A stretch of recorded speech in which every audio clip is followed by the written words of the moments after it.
Wayne, appreciate you coming on. Really looking forward to this one. I know a lot of other people will as well. So looking forward to these insights. I know a lot of other people will get a lot out of it as well. Well, Andrew, appreciate you having me on your show. This is going to be a lot of fun, and it's just such an incredible time right now across the sports media and entertainment landscape, and we're right in the middle of it all. So when you got started in it, what did it look like? I think that's the perfect place to start. Of where was this when Wayne Kimmel decided, okay, I'm gonna start getting into sports tech, and then the evolution of it. I think that'd be great to spend some time, and then we'll dig a little bit deeper within those segments. Well, absolutely. I mean, Andrew, I've been in the venture capital business for the last 25 years, investing in entrepreneurs, the ones who are trying to do things that other people say are impossible, or they're the people that could kind of see around corners and do amazing things. And the opportunity to help and work with entrepreneurs is the greatest thing, and I've loved doing that. And as we've always said, we're all about, at 76 Capital, we're all about investing in smart and nice people who want to change the world. And about 7 years ago, as we're investing in companies, and we did things like Seamless Web, and we did the healthcare clinics that are all inside of Walgreens today, and we did these amazing things in all these industries. And then one day, my partners and I were sitting around and we're like, what's that one industry that we could just dive deep in and invest in and help entrepreneurs do the next thing? And it kept coming back to sports. We're like, oh my God, sports, the opportunity to disrupt the overall industry, to innovate, to transform an industry through the use of tech, data, analytics. That's been happening in healthcare and financial services and, the consumer tech world. And it's been happening for a while, but in sports, it wasn't happening yet. And there were a number of factors and things that we looked at, including the fact that it looked like sports betting was potentially going to be become legal outside of the state of Nevada. It was like, wait a second, how many kids are playing video games? Oh my God, that's more people than actually watch TV. This is crazy. What does every mom and dad, including all of us, wanted our kids to be? The next LeBron, the next Serena, the next Tiger. It was like we spent all this money in youth sports trying to get our kids to be the next thing around that. Where do we spend all our time? Well, we watch games. The world stops when sports are on. We're taping this now, the day after we got the news that the Super Bowl was the number one watched program ever. It's unbelievable. It's unbelievable. And so you think about all these things, and we looked and saw that there were very few groups that were funding the seed and early stage side of sports and sports technology, and we dove in with 2 feet. I guess I should have said I dove in with head first, or I jumped in with 2 feet. Well, either way, we did it all. We did it all. Well, I'm curious. This has been a debate that I've sort of brought about on social media a little bit, but when you look at the industry as a whole, I guess, how do you define it? Because I know you talked about betting a little bit there, gaming. I guess what does, if you can go through some of the things that you believe encompass it, that'd be helpful, because this is always like people trying to figure out. But from an investor perspective, I think a lot of people would be like, oh, so here's how they look at it in the segments they're looking at.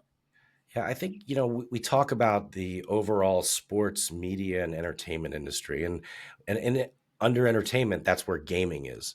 So it's everything about sports. It's everything about the idea of making every bat, ball, stick, racket smart from a tech perspective.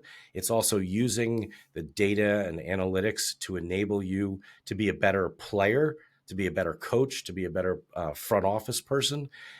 For you to use all this information also so that you can then be a really great business person in the sports industry and be able to engage the fans. So what are the new ways of engaging fans using the latest technology? That's another whole part of all of this, because, and when you talk with, these chief revenue officers of professional sports teams, they talk about a very, very small percentage of their fans actually get to go to their games, or can even afford tickets, or live in the city where they're fans of. So how do you reach these fans digitally? How do you provide them with the joy that we all get when we go and sit in the seats in the stadiums and the arenas. So there's the whole digital side of that, which is really exciting. And then there's, just I mentioned earlier, the youth side, I think, is a really big part of everything, because, and that whole world has completely changed. I mean, I think like that's one of the things that we just, you think about where all that's going, because youth now ties into the NIL side as well, right? Right. So, I mean, and where all that will go and where that will land. I mean, right now it's the complete wild, wild west with NIL and all the money flowing, and the NCAA sort of trying to figure it out. The Big Ten and the SEC having their meetings to try to, who knows what, does the super conference occur or not? It's anything's on the table. And when you talk about this evolution, you were obviously right about the sports betting. U Sports NIL helped further charge that. Again, from this evolution, have you seen it play out how you thought it was going to play out? And I guess where in that scope of the evolution are we currently from your initial hypothesis, 7, 8 years ago? Yeah, I mean, I think that from a sports betting perspective, even though things have moved so quickly, with 38 states now have legalized sports betting. We predicted that. We actually did predict that. We said it was going to move this fast. There were a lot of people who told me I was completely crazy. Mm-hmm. My partners, Chad, John, and I, we were like, this is where it's going to go. And people are like, wait a second. And the thing is that part of the whole legalization and the speed of all this happening is, I think, around the fact that it wasn't like betting was just invented. It's just become legalized. It's become regulated. And we really believe that's a really good thing. We believe that regulating things and the legalization is a really important part and putting the guide rails around it to make sure that you bet responsibly. We're the only venture capital fund that has a partnership with the American Gaming Association, and they have a game plan initiative. We think that's really important to make sure that people bet responsibly, but also and have a good time around it, but just do it the right way. You asked, like, where are we in this evolution, where we are, right now? I think we're extremely early. It's been a race to get to where we are right now. Plus, this race occurred. COVID was right in the middle of it, right? So sports betting gets the opportunity to be outside of the state of Nevada on May 14th of 2018. You have a couple, almost a year and a half ish of some quick movers. Then all of a sudden it's lockdown and it's COVID, and states continued to move during that time. And there's just a number of players that have just started to really get moving in the industry. So you look at ESPN Bet, which started in late November of this year. So they didn't have a full football season. So their first full season will be next year. Right. Fanatics is another one, and their PointsBet deal, their first full season will be next year in the 2024 season. Bet365, which is the worldwide leader in sports betting all over the world. They're the leader everywhere else except for the United States. They haven't really fully put their foot on the gas yet. And then at the same time, Flutter, which is FanDuel, the parent of FanDuel, they're now public in the US. DraftKings is public. BetMGM is a really solid player with unbelievable physical assets. So what does that mean moving forward? And you have Caesars. And so there's a lot of really interesting players that are in the mix. And it's still extremely early. The other part of it is I pointed about from an early perspective is the fact that these apps today, the experience that we all have with our sports betting apps or just sports apps in general, I say they're kind of like Amazon was when Amazon got started. It's like you could buy books on Amazon. It was simple. That's all you could do. But now Amazon allows you to buy everything, and Amazon knows everything about you and me. It knows that I'm sitting here in my office right now and I'm out of paper towels at home. Like, how does it know these things? Because it just knows. Like, it just shows up on my phone. So how will that personalization, customization of the sports betting apps and how does all that move forward there. That's going to be a big jump over the next several years, and you're going to start to see more and more of that. Yeah, and as some of these top end, higher tier players continue to, ESPN getting into betting, Fanatics, right? Or even you hear a lot of people talk about media companies trying to become betting companies trying to become media companies. What does that do downstream? What does that look like for maybe not potential entrants that are going to compete with them, but ancillary companies that could then, be potential acquisition targets of these? How have you seen that downstream play out so far? Yeah, I mean, it's been one of the things that's been really great for us. I mean, in the sense that when we saw this industry and we said, what are we going to do? We're going to invest in companies that are, the next thing around data analytics, whether it was going to be around analyzing all this data, the media side of it, the integrity side, the compliance side of it. We talked about the customization and personalization side of it, the free to play games. How's all that going to play out over time? How will that work out? Kind of this social wagering. How's that world going to play out? And as we see, there's some really big players that have grown up in that area. So we looked at all the different areas, and one of the areas which I think is really amazing is just this idea of what's happening from an integrity and compliance perspective.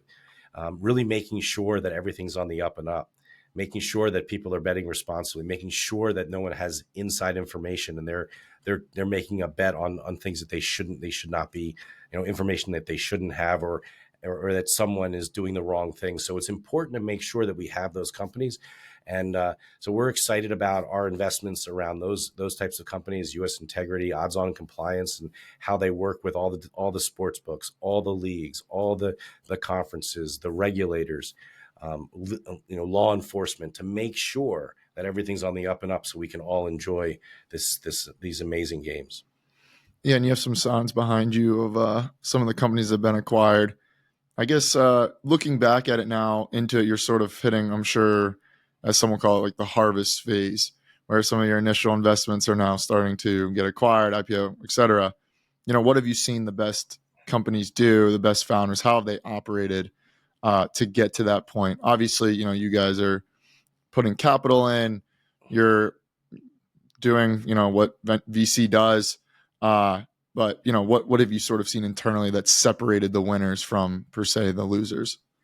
Well, it's really important, and our team here, to make sure that we have this deep industry expertise, our extensive network that we have with industry leaders, our this our own proprietary technology platform to help identify and evaluate these investment opportunities, and then really make the connections, for our companies. So whether it's was amazing, working with Brian Musburger and his uncle Brent, they had that incredible special right before the Super Bowl this year about Mm-hmm. the NFL today, and the history of Brent Musburger Yeah. and what he did there. But working with Brent and Brian and Bill 80 and helping them build the sports, a 24-hour sports betting media network. The idea was, like, if CNBC's covering the financial industry, well, then we're going to cover the betting industry in a similar kind of a way. And we did that. We built that in Las Vegas with some great partners out there, and Derek Stevens and the Gone family. And then, packaged that all up, and then DraftKings bought that from us. So, like, really sort of, making sure that we're there with our entrepreneurs, that we're sitting at the table with them. We always talk about, when we invest in a company, we jump on their side of the table, we give them our all of our contacts, and we try to figure out how can we help them build a successful business, because that's what it really comes down to. I said earlier about this idea of the kinds of people we want to get behind, but Mm-hmm. there's a reason why we want to get behind smart and nice people. We want to get behind them because we want to only be around the people we want, that we like, that we feel that we can really help. We want to make sure that they're really smart, and then at the same time that they have this really big vision that we can be part of, that we can really help collaborate with them and be that trusted partner, and really be that advisor to them, and really just do everything we can to help them become successful. Yeah, we talk a lot about what you look for. Are there any things that sort of turn you guys off and you go, or red flags that that on the flip side of this? Yeah, I mean, look, we it's a tough thing, to make these selections. I mean, we see close to 170 or 180 business plans a month. I mean, it's a lot, and to have the process to be able to go through all this, be able to then figure out which are the entrepreneurs that we want to really zero in on and get to know, and hopefully, make the right call on those investments. There and I think part of it is that sometimes you don't see eye to eye with somebody, right? I mean, like they want to go in this direction, and we're like, I don't know if that's not the way. And yes, those types of things happen once you're an investor in a company, and you kind of work through a lot of that. But at the beginning, if you're not really saying like we both agree this is the direction to go, we're going north, and then the entrepreneur's like, no, we're going south. I'm like, no, like that will just that's something that will uh, we won't get involved in that kind of a situation, because then we don't think we can be helpful, right? We won't get involved in companies where we can't own a meaningful stake of the business, right? I mean, it's just we want to be significant owners at the beginning stages of the company. We never want to have a majority stake. We don't want to have the full say, right? We just want to be in a place where if everyone's successful and we're taking this risk at this early stage to get involved, that we all win together. And if we're aligned there, it's amazing. And look, it's just there's nothing better than working with entrepreneurs that are passionate, that have this incredible desire and drive to just keep making stuff happen. And then, I think one of the other really big things that all entrepreneurs need to have is the trait of being persistent, and being able to just keep moving forward. You're going to hear no so many times.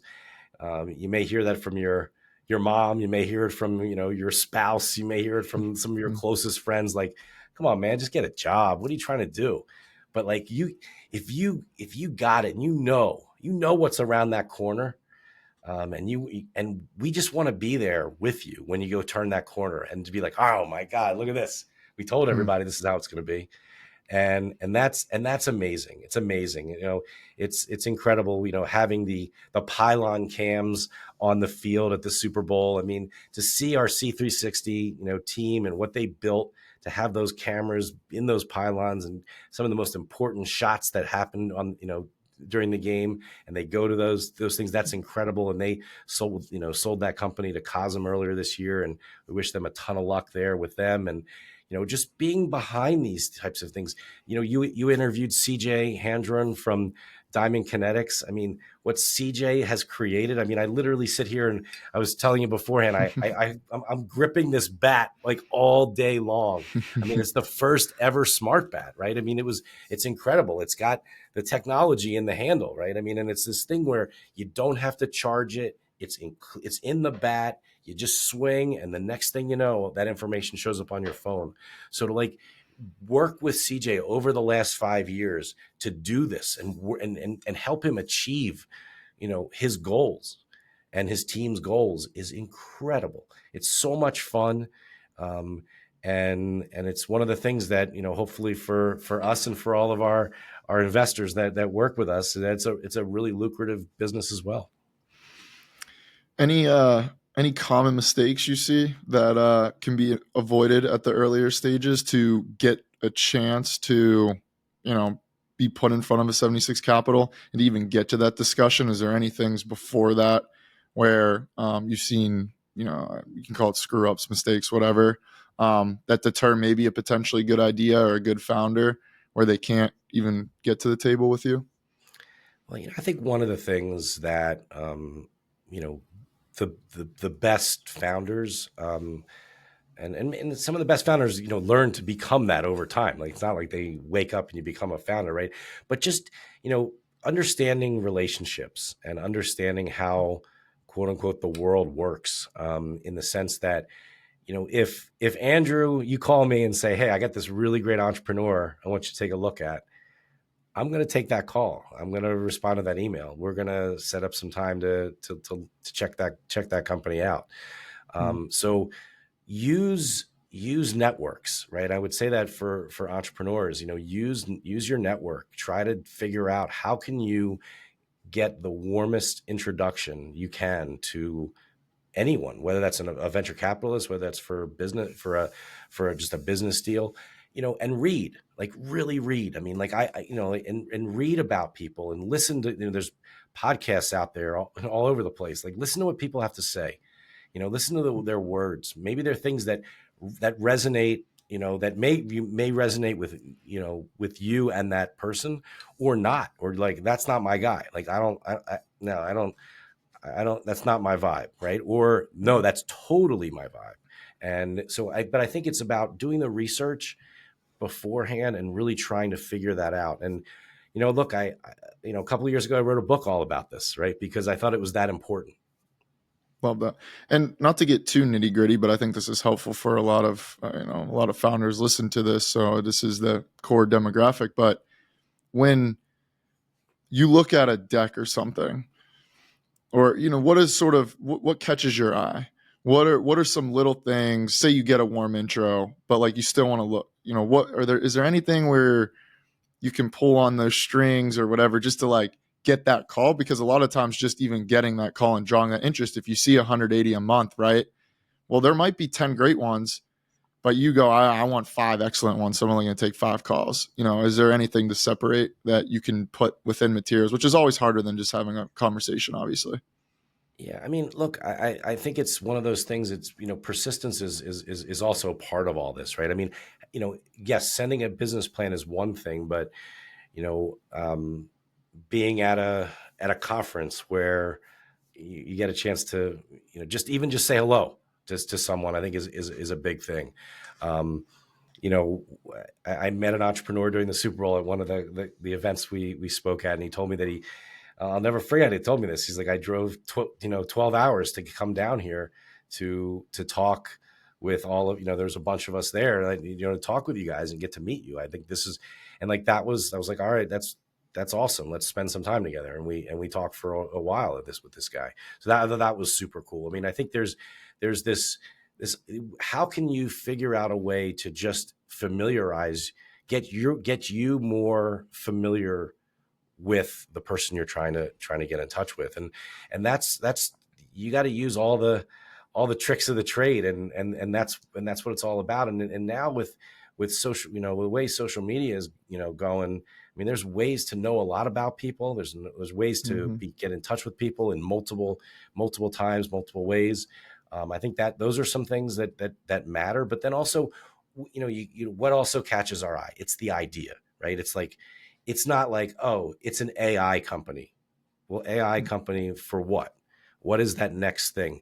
Are they really doing something truly innovative? Is it something that's, and I've said this a couple times already, is it something that's like, it's around the corner, but no one knows it's around the corner yet?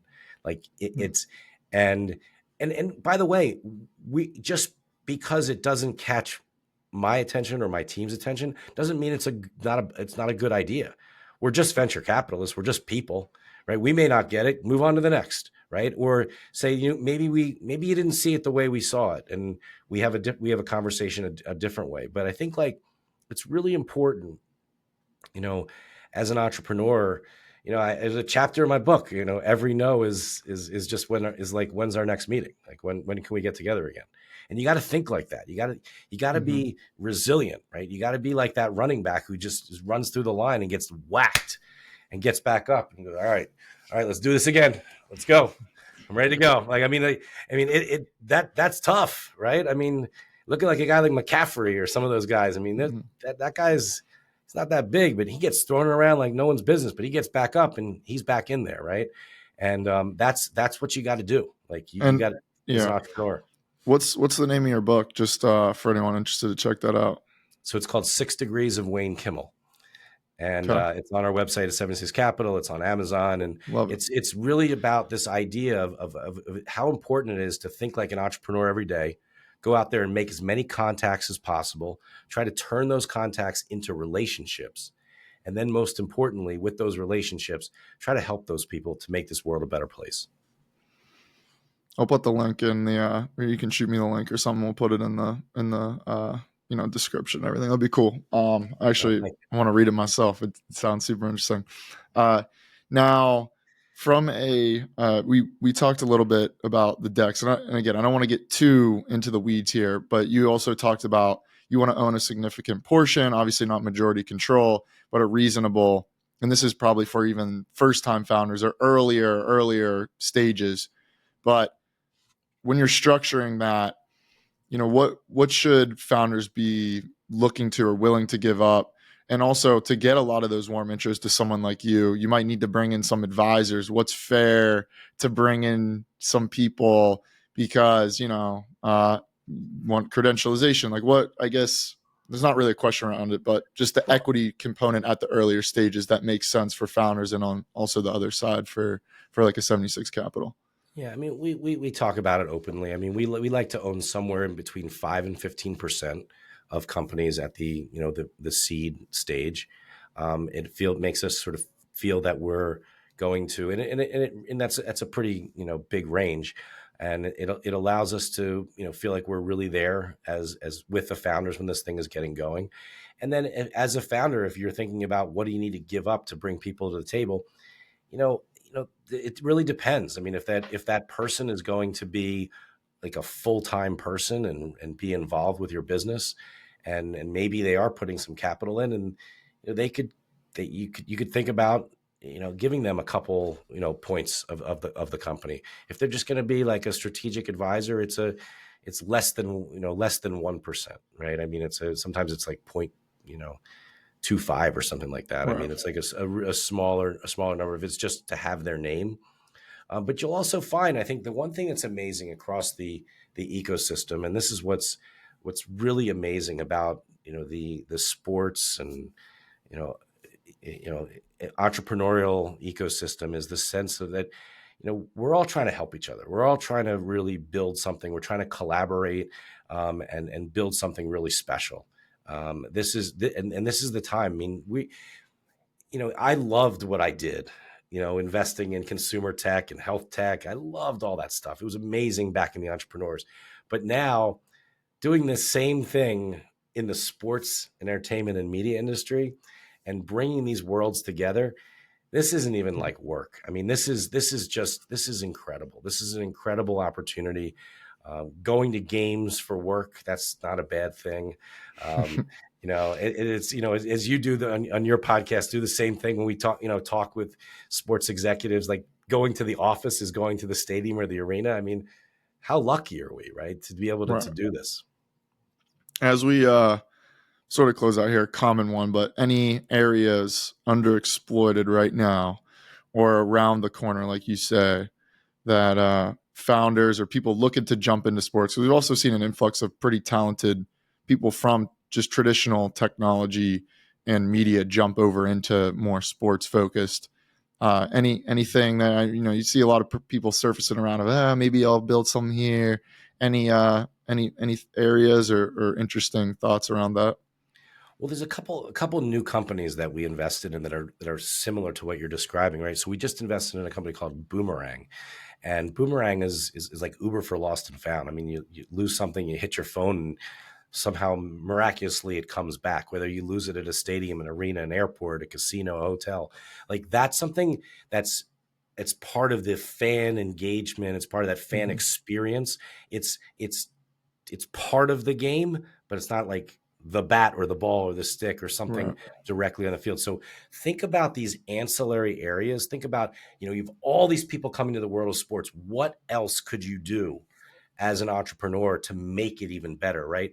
Similarly, another one of our companies called Geo Snapshot, around this idea of, well, everyone's taking pictures, but like if you're competing in a really strenuous sport, you're probably not doing selfies of yourself while you're competing, or as a kid, or as a parent, you don't want to be the ones who are taking pictures all the time. Well, what if there were professional photographers all over the place taking photos and then being able to then access them and as well as videos, and be able to do some really unique things around that. So we kind of like these. We like these businesses that are surrounding the sports industry as well.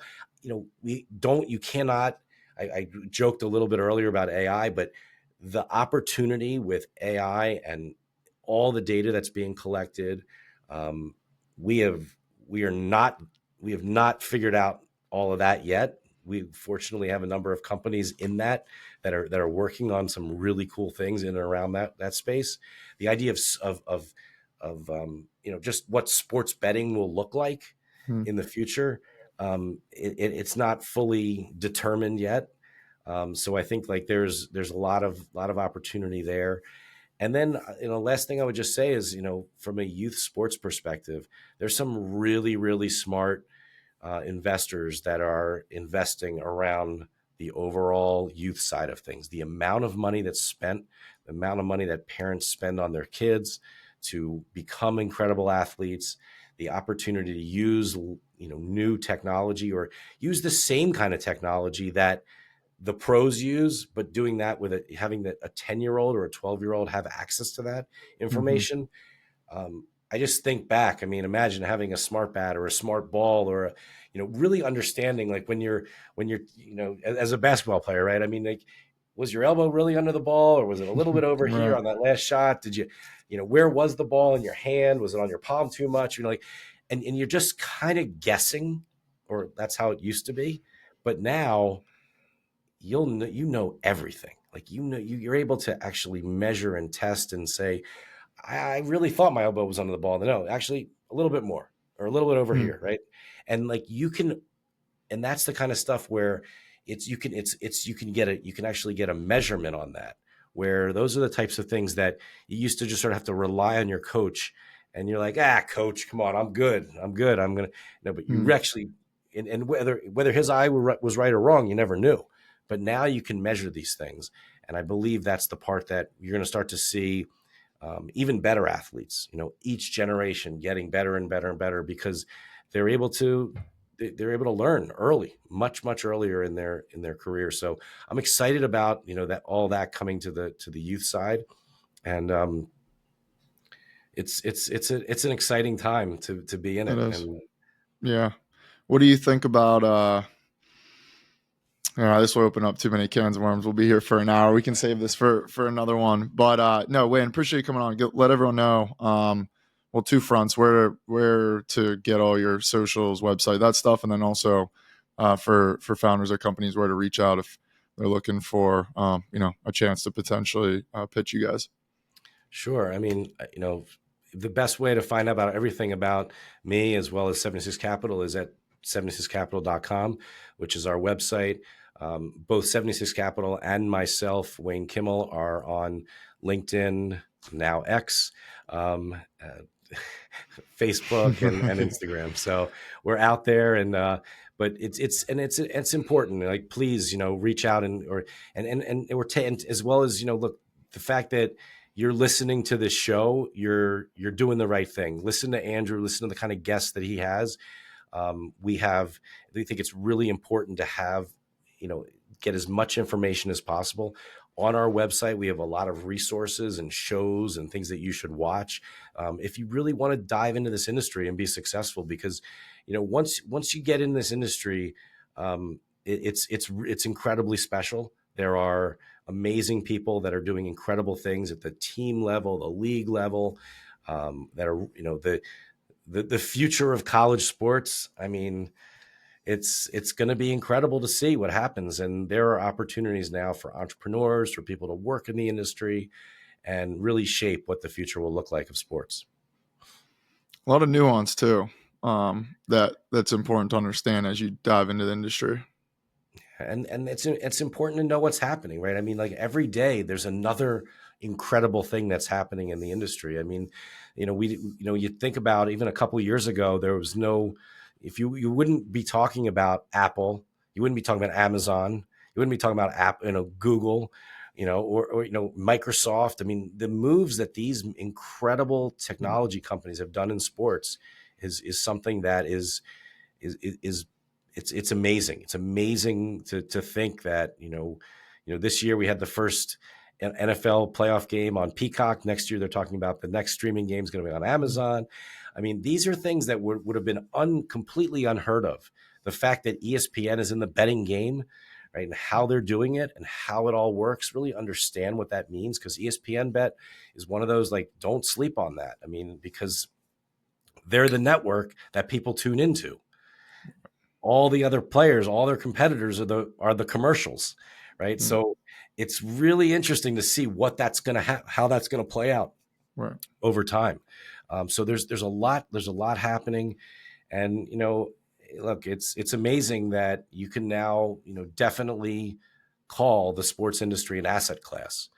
Over the years, we've talked about it as an asset class, and I've had a lot of people say I'm not really sure about that, but I can tell you pretty definitively that the sports industry is an asset class today, and there are lots of opportunities for more investors in the industry. There's opportunities for more entrepreneurs, more executives. I think you're seeing some of the smartest people in the world coming to the world of sports, and it's going to be an incredible next 10 years.